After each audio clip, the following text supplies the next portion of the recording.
श्रीहरिः लोकाभिरामं रणरङ्गधीरं राजीवनेत्रं रघुवंशनाथं कारुण्यरूपं करुणाकरं तं श्रीरामचंद्रम शरणं प्रपद्ये।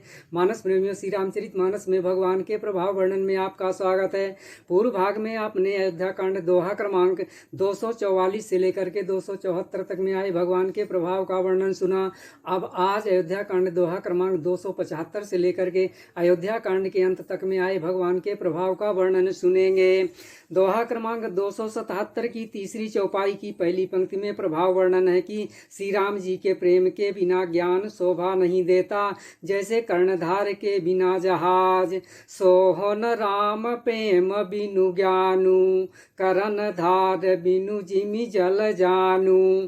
दोहा क्रमांक 279 की पहली चौपाई में प्रभाव वर्णन आया है कि श्री राम जी के चित्रकूट विराजने से उनकी कृपा से सब पर्वत मन चाही वस्तु देने वाले हो गए।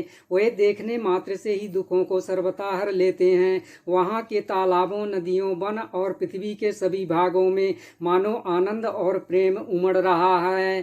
कामद भे गिरि राम प्रसादा, अवलोकत अपहरत विषादा। सरसरिता वन भूमि विभागा, जनुम गत आनंद अनुरागा। आगे पुनः दोहा क्रमांक 279 की दूसरी चौपाई में प्रभाव वर्णन है कि बेलें और वृक्ष सभी फल और फूलों से युक्त हो गए। सभी पशु और भौरे अनुकूल बोलने लगे। उस अवसर पर वन में बहुत उत्साह था। सब किसी को सुख देने वाली शीतल मंद सुगंध हवा चल रही है। बेली बिटप सब सफल सफूला, बोलत खग मृग यली अनुकूला। तेहि अवसर बन अधिक उचाहु, त्रिविध समीर सुखद सब काहू। दोहा क्रमांक 291 की दूसरी चौपाई की दूसरी पंक्ति में प्रभाव वर्णन है कि गुरु वशिष्ठ जी श्री राम जी से बोले कि आपकी आज्ञा सभी के सिर पर है। कृपालु को सभी की स्थिति अच्छी तरह से मालूम है। राउर आय सुशिर सबही के, विदित कृपाल ही गति सबनी के। दोहा क्रमांक 298 की चौथी चौपाई की पहली पंक्ति में प्रभाव वर्णन है कि किसी को भी कहीं ऐसा नहीं देखा सुना जो मन में भी श्री रामचंद्र जी की आज्ञा को मेट दे। राम रजाई मेट मन माही, देखा सुना कतहु को नाही। दोहा क्रमांक 311 में प्रभाव वर्णन है कि भरत जी आज्ञा लेकर चित्रकूट घूमने निकलते हैं। तब मेघ छाया करके वृक्ष फल फूल कर पक्षी सुंदर वाणी बोलकर सेवा करते हैं।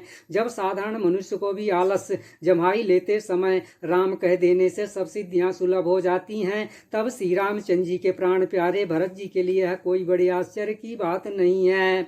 सुलभ सिद्धि सब प्राकृत हूँ, राम कहत जमुहात। राम प्राण प्रिय भरत कहूँ, यह न होई बड़ी बात। दोहा क्रमांक 322 में प्रभाव वर्णन है कि सब लोग श्री रामचंद्र जी के दर्शन के लिए नियम और उपवास करने लगे। वे भूषण और सुखों को छोड़ करके अवध की आशा पर जी रहे हैं। राम दरस लगी लोग सब करत नेम उपवास, तजी भूषण भोग सुख जियत अवधि की आस। इस प्रकार से आज के वर्णन का ही विश्राम, आगे का वर्णन सुनाया जाएगा। धन्यवाद।